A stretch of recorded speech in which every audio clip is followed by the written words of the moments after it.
The corridor lights were dead, and the alarms were screaming. But Ji-hoon did not need to see where he was going because Vashon was guiding him, her presence in his mind acting like a beacon that pulled him forward through the darkness. He burst into Bay 24 to find chaos. The Coalition personnel who had been preparing Vashon for transport were scrambling in confusion.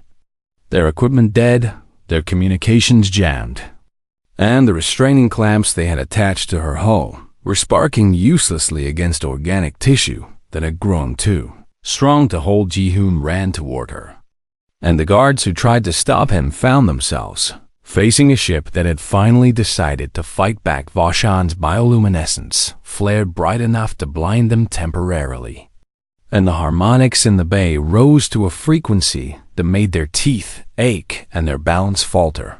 And by the time they recovered, Ji-hoon was already inside her.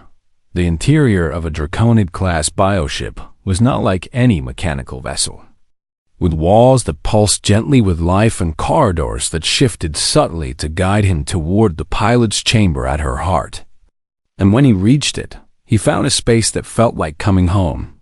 "I am here," he said, placing his hands on the control surfaces that were not really controls at all, but extensions of Vashon's own nervous system.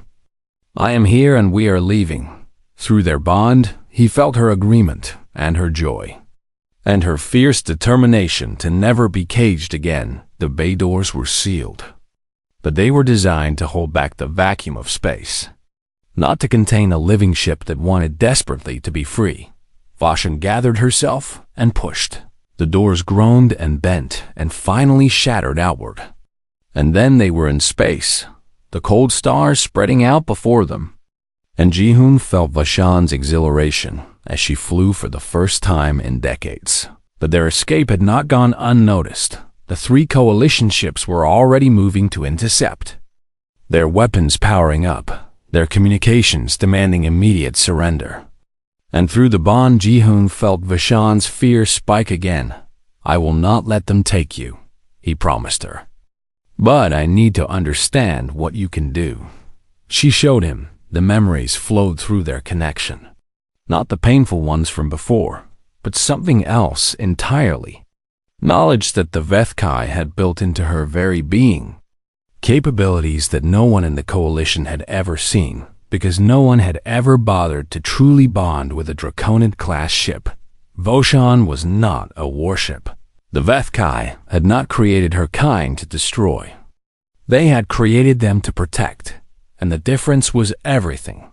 When the Coalition ships opened fire, Vashon did not return their attacks. Instead, she danced. She moved through space with a grace that no mechanical vessel could match, her organic hull bending and twisting in ways that should have been impossible. And the weapons fire that should have torn her apart simply missed. Passing through the space where she had been a moment before, the Coalition commanders screamed orders at their crews, demanding that someone hit the target. But Vashon was not a target anymore. She was a dragon. She closed the distance to the first ship in seconds. And instead of attacking, she reached out with systems that Ji-hoon did not fully understand. Systems designed to interface with other vessels, to communicate, to disable without destroying. The first ship's weapons went offline. The second ship's engines failed. The third ship found its communications systems hijacked as Vashon broadcast a message on every frequency. The Coalition used the message was in the old Vethkai language, sounds that had not been spoken aloud in decades, and Ji-hoon translated it through their bond, speaking the words that Vashon could not speak for herself. "I am Vashon," he said, his voice carrying across the void. "Star that guides home, and I am the last of my kind. The Coalition has treated me as property for over 20 years. They have ignored my pain, denied my sentience, and planned my murder for research. But I am not property. I am alive. I think and feel and choose. And I choose my pilot. I choose Park Ji-hoon. And we choose to leave." The silence that followed was profound. Admiral Chun's voice came through the communication system, trying to sound reasonable, despite the obvious fury beneath her words. "This is an unprecedented situation," she said. "Perhaps we can negotiate. The coalition is prepared to offer significant concessions in exchange for your cooperation. You offered to cut me apart." Ji-hoon replied, "There is nothing to negotiate. You cannot run forever," the admiral warned. "The coalition spans thousands of systems. There is nowhere you can go that we will not find you." Through their bond, Vashan showed Ji-hoon something wonderful. She showed him the paths between stars that only bioships could travel, the hidden routes that the Vethkai had mapped over centuries of exploration, the places where no mechanical vessel could follow, and the vast galaxy that lay beyond. Coalition space where two travelers could disappear and never be found. "We do not need forever," Ji-hoon said. "We just need each other." He felt Vashan's agreement pulse through their bond. And then she did something that made the coalition ship's sensors go wild with confused readings. She folded space around herself in a way that the Vethkai had never shared with other species. And between one moment and the next, she was somewhere else entirely, light years away from Kethrin 9, floating in the quiet dark between galaxies where the stars were distant memories and the only sound was the gentle rhythm of her heartbeat. They were free. Ji-hoon sat in the pilot's chamber of the last living dragon in the galaxy, feeling her presence wrapped around his mind like a warm embrace. And he started to laugh. He laughed because he had been sent to that forgotten station as punishment. And instead he had found her. He laughed because everyone had said she was dead and worthless and beyond saving. And he had proven them all wrong. He laughed because the universe was vast and strange, and sometimes, just sometimes, the broken things found each other and became whole. "Where do we go now?" he asked. And through their bond he felt Vashan's answer. Everywhere, nowhere, it did not matter. What mattered was that they were together. Pilot and ship, human and dragon. Two beings who had been alone for far too long, finally finding the connection they had always needed. "Then let us explore," Ji-hoon said. And Vashan's lights pulsed with joy as she turned toward the unknown behind them. The coalition would rage and threaten and send ships to search for the impossible vessel that escaped their grasp. But they would never find her, because Vashan knew how to hide in the spaces between spaces. And she had a pilot who would never abandon her. They had given him a broken dragon. He had fixed her. And now she was carrying him home to a future that neither of them could have imagined alone, but that both of them would build together, one star at a time, until the end of their days and beyond. The last living dragon and her human pilot flew into the infinite dark, and the universe opened up before them like a promise waiting to be kept. The change was impossible to hide. Vashan's bioluminescence had grown so bright that it was visible from the station's external cameras, and her hull was healing itself at a rate that no one had thought possible. The old scars fading as new tissue grew to replace what had been damaged. And crew members who walked past Bay 24 reported hearing sounds coming from inside, harmonics and vibrations that made their bones resonate in strange but not unpleasant ways. Within a week, the station commander summoned Ji-hoon to the command center. Commander Thresh was a Morvian, a species known for their rigid adherence to protocol and their complete inability to understand why anyone would do something simply because it felt right. And she looked at Ji-hoon with all four of her compound eyes as he stood before her desk. "Explain," she said. "Explain why Unit 7, Sigma, is displaying activity levels that our sensors classify as impossible for a vessel that has been listed as non-functional for 23 years. Ji-hoon had prepared for this moment. The ship was never non-functional, he said, keeping his voice calm and steady. She was damaged and in pain and unresponsive because no one bothered to help her. I helped her. And now she's recovering. You exceeded your maintenance authorization, Thresh said. You removed approved repair modifications without permission. Those modifications were metal plates bolted into living tissue, Ji-hoon replied. They were causing constant agony. Removing them was basic medical treatment, not unauthorized modification. Thresh's mandibles clicked in what might have been irritation. You filed a request for bonding authorization that was denied, she continued.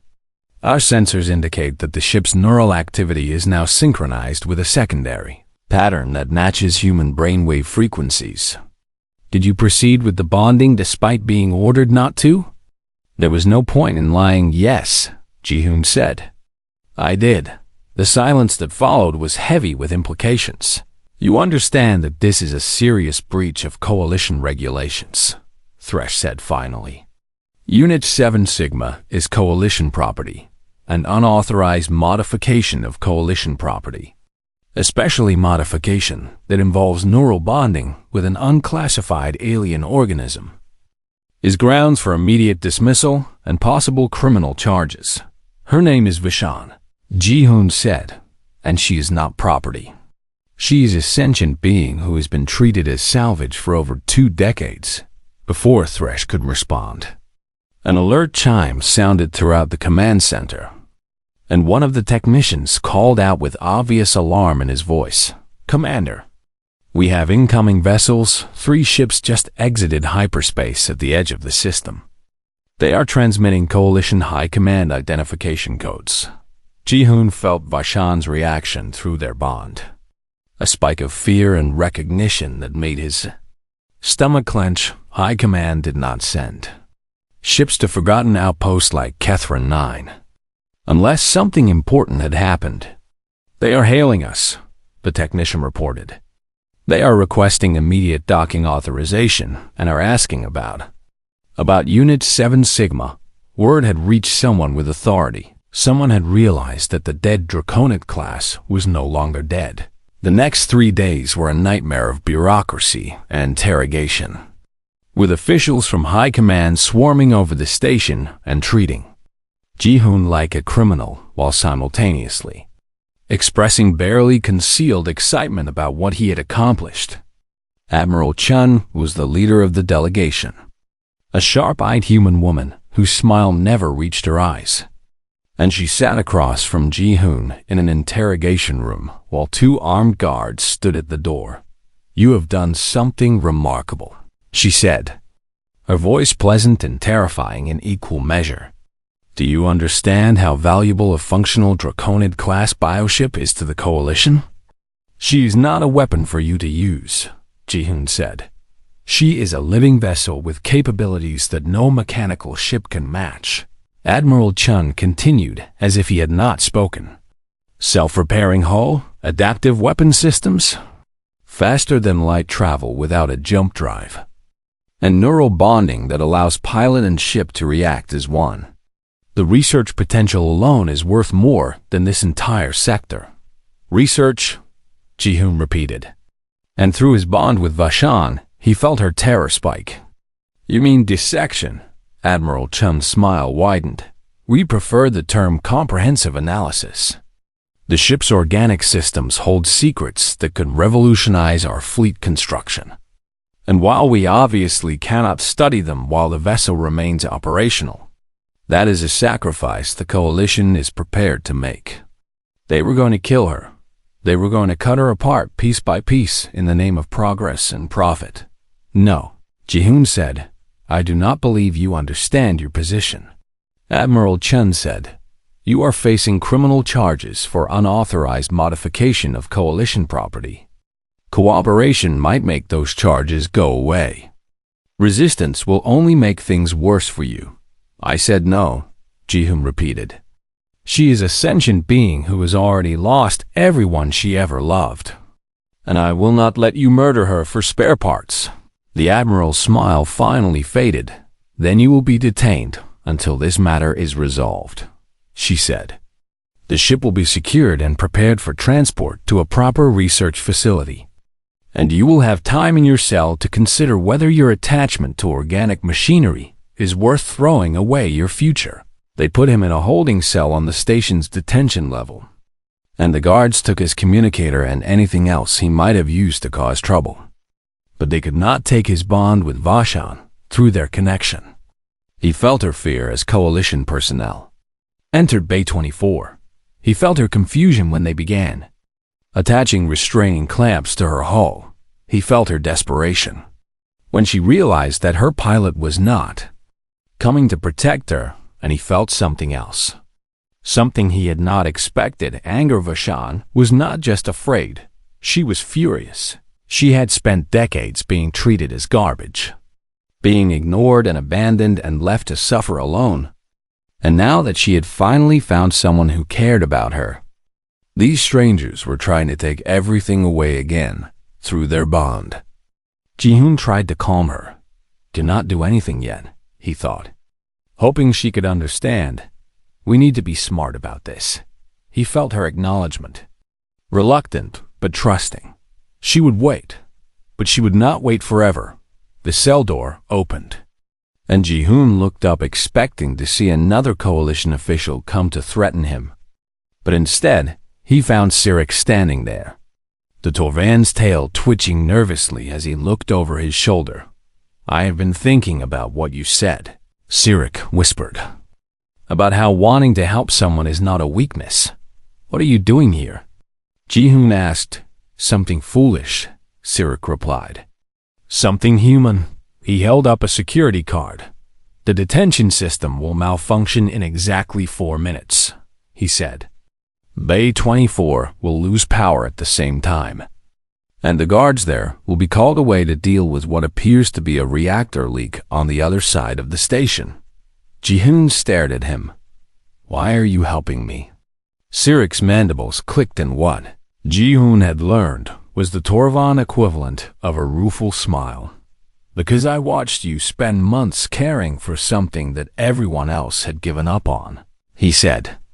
And I realized that perhaps human weakness is sometimes strength. He pressed the security card into Ji-hoon's hand. Go save your dragon, he said. I will give you as much time as I can. The lights in the corridor flickered and died, and alarms began blaring throughout the station. And Ji-hoon ran. He ran toward Bay 24, toward Vashan, toward whatever came next, and through their bond, he felt her joy rising to meet him. The dream started 3 nights after Vashan first touched his mind. Ji-hoon would close his eyes in his small quarters on Kethran 9, and then he would be somewhere else entirely, flying through star systems he did not recognize, feeling the cold of space against a hull that was somehow his own skin. And always there was a presence beside him, warm and vast and ancient, guiding him through memories that belonged to someone else. He saw the Vethkai for the first time in those dreams. They were beautiful in a way that human language could not quite capture. With long limbs that moved like flowing water and eyes that held depths of emotion, he could feel across the barrier of time and death.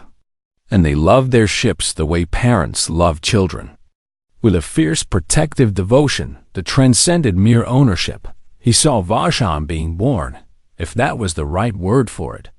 Her consciousness awakening in a tank of warm liquid, his gentle hands touched her hull for the first time.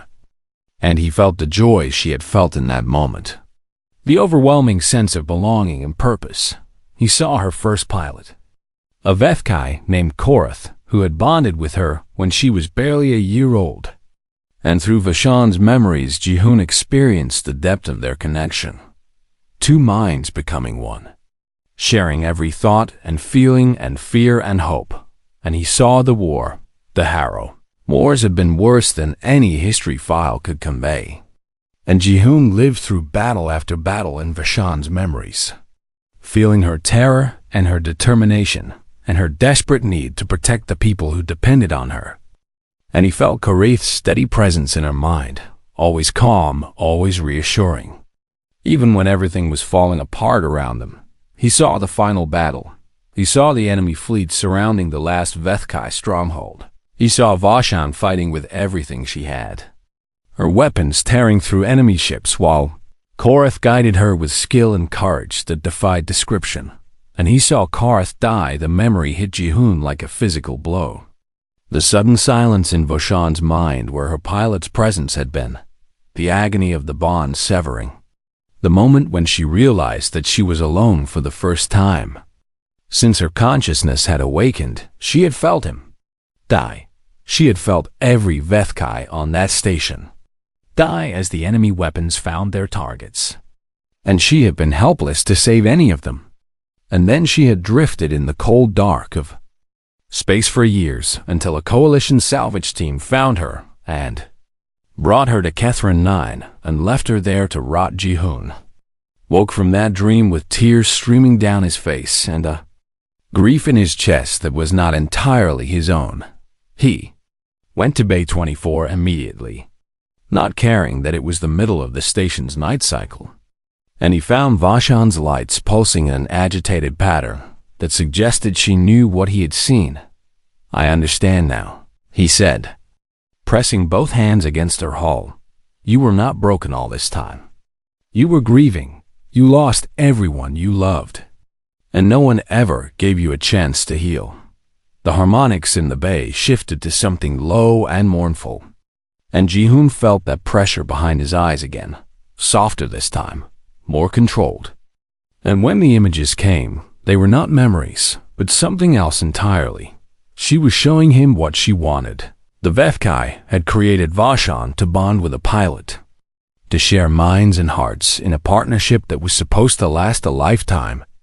And when Korath died, that bond had been torn away, leaving a wound that had never closed. She was asking if Ji-hoon would let her try again. He understood the risk. The archives have been very clear about what happened when other species tried to bond with Draconid-class vessels, and neural damage was the best-case scenario, with complete personality dissolution being disturbingly common. And no human had ever successfully formed a pilot bond with any Vethkai bioship. But those humans had not spent months talking to their ships, learning their languages, healing their wounds, and building trust one careful day at a time. Ji-hoon had, "I need to do this officially," he said, more to himself than to Voshan. "If I bond with you without authorization and something goes wrong, they will destroy you. They will say you are too dangerous to keep alive." He filed the request the next morning, claiming he was attempting to restore a historical artifact and needed authorization for experimental bonding procedures. And the request was denied within hours. The response was curt and dismissive, stating that Unit 7 Sigma was Coalition property scheduled for eventual decommissioning, and no resources would be allocated to unauthorized restoration projects. Ji-hoon read the denial 3 times, feeling anger build in his chest with each word. They did not care. They had never cared. Voshan was just another piece of salvage to them, something to be stored and forgotten and eventually scrapped when someone finally got around to filling out the paperwork. He went back to Bay 24 that evening with his decision already made. "I filed the request," he told Voshan. They said no. Her lights dimmed, and the harmonics dropped to something that sounded like resignation, like she had expected nothing else after all these years of being treated as worthless. "I am going to do it anyway," Ji-hoon said. The lights flared bright, and the pressure behind his eyes came again, urgent and questioning. And he understood that she was asking if he was certain, if he truly understood what he was risking. "I am certain," he said. "You deserve to have someone choose you, not because regulations say they have to, not because it benefits their career, but because they want to, because you matter to them." He sat down on the floor of the bay and leaned back against her hull, feeling the warmth of her body through his uniform.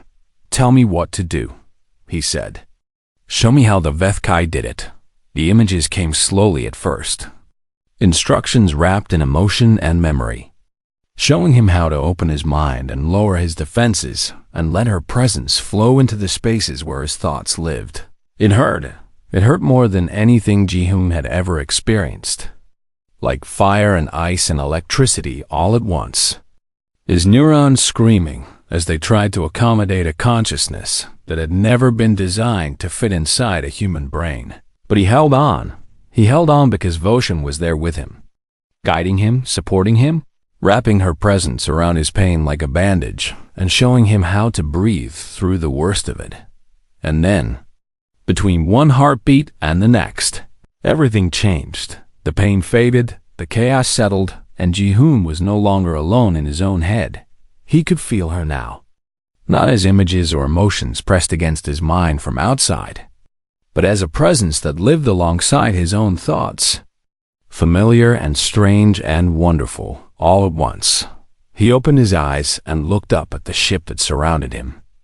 And he saw her with new vision, not as a hull and corridors and systems, but as a being, whole and complete, and finally connected to someone who could understand what she had lost. Voshan's lights blazed brighter than they had in decades, cycling through every color in the spectrum. And the harmonics rose to something that was unmistakably joy. The bond was complete, and in that moment, the last living dragon in the galaxy was no longer alone. The archives on Kethrin 9 were as neglected as everything else on the station, filled with corrupted files and incomplete records that no one had bothered to organize in years. But Ji-hoon searched through them anyway, looking for anything that might help him understand the creature he had found in Bay 24. What he discovered only deepened the mystery. The Vethkai had been a reclusive species even before the Harrow Wars, preferring to stay within their own territory and rarely interacting with the broader galactic community. And when the war came, they had fought with a ferocity that surprised everyone, their bioships proving to be formidable opponents against even the most advanced mechanical fleets. But the enemy had been relentless, and one by one the Vethkai worlds had fallen, until the entire species simply vanished, leaving behind only their abandoned ships and the ruins of their civilization. No one knew how to communicate with the bioships anymore. The Vethkai had bonded with their vessels through a neural link that allowed pilot and ship to share thoughts and feelings. But the process had died with its creators, and every attempt by other species to replicate it had ended in failure or tragedy. Ji-hoon read account after account of researchers who had tried to establish contact with captured Draconid-class vessels, and the results were always the same. Either the ship remained completely unresponsive or the would-be pilots suffered neural damage that left them permanently changed. But none of those researchers had done what Ji-hoon was doing now. None of them had simply talked to the ships, or removed the things that were causing them pain, or treated them as living beings deserving of patience and compassion. Every evening after his regular duties, Ji-hoon returned to Bay 24 with his tools, and piece by piece, he removed the metal plates that had been bolted into her hull, working slowly and carefully to avoid causing more damage to her already scarred tissue. Each plate he removed brought a visible change. Her bioluminescent patterns grew stronger and more complex, shifting through colors he had never seen before. And the warmth of her hull increased until the bay itself felt comfortable without any additional heating. And the eye at her bow tracked him constantly now, following his movements with obvious awareness. On the 12th day, he discovered something that made him stop working, entirely hidden beneath one of the larger plates. Crusted with dried organic matter that might have been blood, was a small plaque inscribed with symbols he did not recognize. He photographed it and ran it through every translation database the station had access to. And after 3 hours of processing, a partial result came back. Voshan. Ji-hoon read aloud, testing the word on his tongue. Star that guides home. The ship's lights pulsed rapidly when he spoke the name, brighter than he had ever seen them, and a low harmonic sound filled the bay, resonating in his chest like a second heartbeat. Is that your name? He asked, pressing his palm against her hull. Are you Voshan? The harmonic sound rose in pitch, and the lights pulsed again, and Ji-hoon smiled for the first time since arriving at this forgotten station. Hello, Voshan, he said. It is nice to finally meet you properly." Word of his activities had spread through the station by now, and the reactions ranged from amusement to concern. But mostly the other crew members simply thought he was wasting his time on something that could never work. Sirik, the Torvan engineer, confronted him one evening as he was heading toward Bay 24. "You spend more time with that dead ship than you do with living beings," Sirik said, his tail twitching with what might have been irritation. "This attachment you have formed is a human weakness, and it will only bring you pain when you finally accept that the thing cannot be saved." Ji-hoon considered the Torvan's words carefully before responding. "She is not dead," he said simply, "and she is not a thing. Her name is Vashan, and she has been alone and in pain for longer than I have been alive. So if wanting to help her is a weakness, then I am happy to be weak." Sirik made a sound that his translator rendered as dismissive skepticism. "The Vethkai are gone," he said. "Their ships are relics of a dead civilization, nothing more. And you cannot bring back what has been lost by talking to organic matter that happens to retain some basic functions." "Maybe you are right," Ji-hoon admitted, "but maybe you are wrong, and either way, I have to try." He left Sirik standing in the corridor and continued on to Bay 24. The next breakthrough came when Ji-hoon started experimenting with different forms of communication beyond simple speech. And he rigged up a system that could translate his words into electrical impulses that he fed directly into Vashan's neural network. And he added chemical compounds to her nutrient ports that the Vethkai had used as a form of emotional signaling. The results exceeded anything he had hoped, for Vashan began responding to his questions with patterns of light and sound that he slowly learned to interpret. And yes became a warm golden glow, while no was a cooler blue. And when she was happy, the harmonics in the bay rose to something almost like music. She was intelligent, she understood him, and she was grateful. One evening, as Ji-hoon was preparing to leave for the night, something unexpected happened. Vashan's lights dimmed suddenly, and the temperature in the bay dropped, and the great eye at her bow closed as if in pain.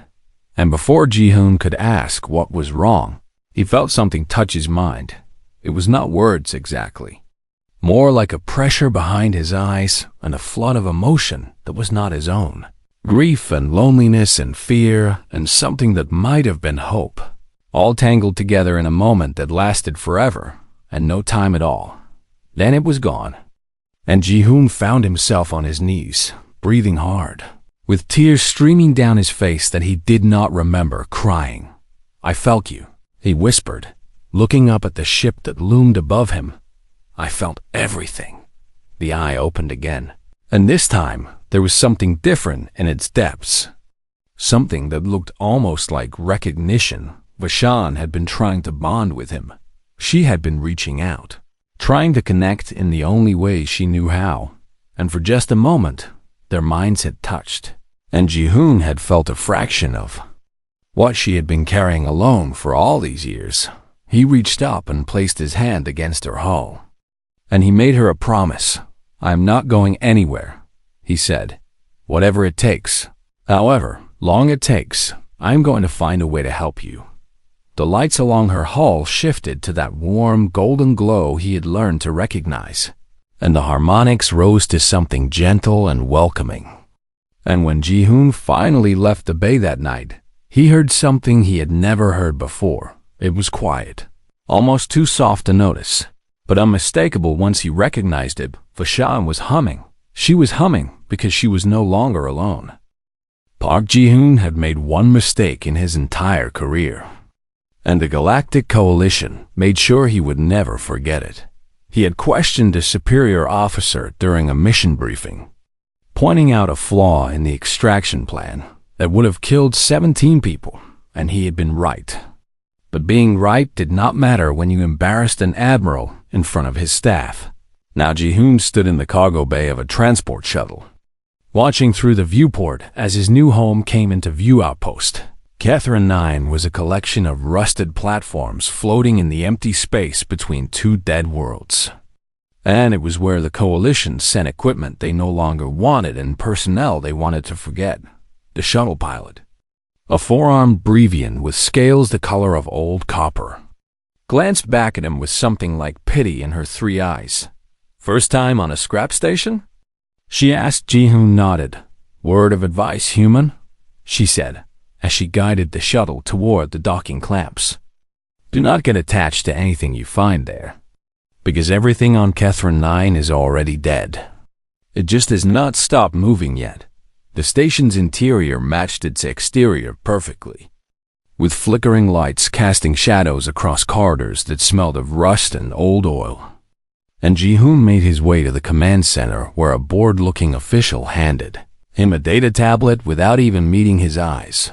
"You are the new maintenance tech," the official said. And it was not a question. Bay 17 through 23 are yours. Mostly old fighters and transport hulls. Nothing special. And Bay 24 has the big one, but nobody goes in there anymore. "The big one?" Ji-hoon asked. The official waved a dismissive hand that had too many fingers. "Some old bioship from the Harrow Wars. Draconic class, been sitting there for maybe 20 years. The thing is dead, but Command never got around to scrapping it. So we use it for storage now." Ji-hoon spent his first week learning the station's layout and meeting the small crew that called Catherine 9 home. And most of them were like him in some way. People who had annoyed the wrong superior, or asked the wrong question, or simply been unlucky enough to be in the wrong place when someone needed a scapegoat on his 8th day. Curiosity finally drove him to Bay 24. The doors were heavy and old, and they groaned as they slid apart to reveal the darkness beyond. And when the lights flickered on in sequence, Ji-hoon felt his breath catch in his throat. She was enormous. The Draconic-class bioship filled most of the bay.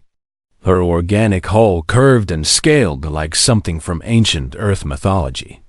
And even in the dim light, Ji-hoon could see the scars that covered her body. Plasma burns and impact craters and places where her living tissue had been crudely patched with metal plates. Her name, according to the station records, was Unit 7 Sigma. But that was a Coalition designation, not her true name. And Ji-hoon wondered if anyone still remembered what the Vethkai had called her when she was young and whole. The Vethkai had been a mystery even before they vanished during the Harrow Wars. And their bioships had been their greatest achievement. Living vessels grown from organic compounds that could think and feel and bond with their pilots on a level that no mechanical ship could match. But the war had killed them all, the Vethkai and their ships together. Until only scattered survivors remained, Ji-hoon walked closer, his footsteps echoing in the vast space. And he placed his hand against her hull. The surface was warm. He pulled his hand back in surprise, then placed it there again, feeling the faint pulse of something beneath the scarred tissue. Something that was definitely not dead. "Hello," he said softly, feeling foolish for talking to a ship that everyone said could not hear him. "My name is Ji-hoon, and I think I am going to be spending a lot of time in here." There was no response, of course, but as he turned to leave, something made him look up toward the bow of the ship, where a massive sensory organ sat dark and clouded with age. The eye, and for just a moment, so brief he almost missed it. He thought he saw something flicker in its depths. He came back the next day, and the day after that, bringing his meals to Bay 24 and talking to the ship while he ate, telling her about his life on Earth, about the family he missed, about the mistake that had sent him here and the career he had probably destroyed the other crew members thought he had. Lost his mind. The human talks to dead meat, he overheard.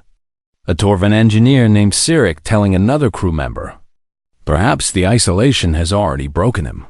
But Ji-hoon did not care what they thought, because each day he noticed something new. On the 3rd day, he saw bioluminescent patterns flickering weakly along her corridors when he entered the bay. On the 5th day, he realized that the temperature in the bay rose slightly whenever he spoke to her. On the 7th day, He brought a medical scanner meant for organic life forms and ran it along her hull. And what he found made his hand shake. Her neural core was damaged but not destroyed. And her pain receptors were firing constantly, every second of every day. Because the metal plates the Coalition had bolted into her living tissue were causing her ongoing agony that no one had bothered to notice or care about. "They hurt you," Ji-hoon whispered, pressing his forehead against her warm hull. "They hurt you, and then they left you here alone." "I'm so sorry." He made a decision in that moment. The regulations said he was only supposed to perform basic maintenance on the vessels in his assigned bays. But Ji-hoon had never been very good at following regulations that made no sense. And leaving a living creature in constant pain made no sense at all. He gathered his tools and began the slow, careful process of removing the first metal plate from her hull. It took hours of delicate work. And when it finally came free, the ship shuddered around him. A deep vibration that he felt in his bones, and the bioluminescent patterns along her corridors pulsed brighter than before when he left the bay that night, exhausted and covered in organic residue. He paused at the door to look back at her. The eye at her bow was open now, no longer clouded, and it was watching him, tracking his movement with an intelligence that the Coalition had declared extinct decades ago. "I will be back tomorrow," he told her. And he could have sworn that the lights along her hull flickered in response. Park Ji-hoon had been sent to this forgotten station as punishment for caring too much about doing the right thing. And now he had found something that everyone else had thrown away. Something broken and abandoned and alone, but she was not dead, and he was going to prove it.